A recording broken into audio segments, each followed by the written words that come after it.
ჩვენ არ ვემალებით პრობლემას და ეს პრობლემები უნდა გადაწყდეს. იმ პროგრამას და იმ მოთხოვნას ჩემთვის უძვირფასესი ადამიანები ლამაზეს და ყოველთვის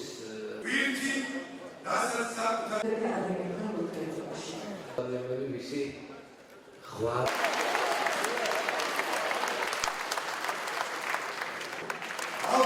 მაქიყვნენ მოსული ის ბათუმელები თავის პარტიული თავის უპარტიო ნიშნით ვინც მე მიცხადებს ხარდაჭერას რომლებსაც დიდი უღრმესი მადლობა გამოუცხადე და ვესაუბრე იმაზე რისი გაკეთება მინდა და გულწრფელად უთხარი რა უნდა გავაკეთო. ჭეიშვილმა და ერმაკოვმა გადაწყვიტა რომ იმიტომ რომ ხალხი დარბაზი შეავსოს საზაფხულო თეატრის მერის უკლებელ ყველა თანამშრომელს დაურეკეს.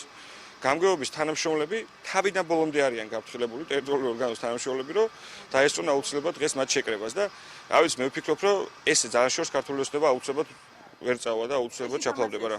გამგეობის მერის თანამშრომლები და რომლებსაც დღეს დილიდან დაგვირეკეს და გვითხრას რომ ისინი დაბარებულები არიან ჭეიშვილთან და ერმაკოვთან შეხვედრაზე საზაფხულო თეატრში. ეს არ არის საარჩევნო შტაბის ორგანიზებული შეხვედრა, ეს თვითონ მხარდამჭერთა დარბაზის ორგანიზებულია ბატონი გიორგი ერმაკოვის, ანუ შესაბამისად ეს ბრალდება ჩვენი მისამართით არასწორია.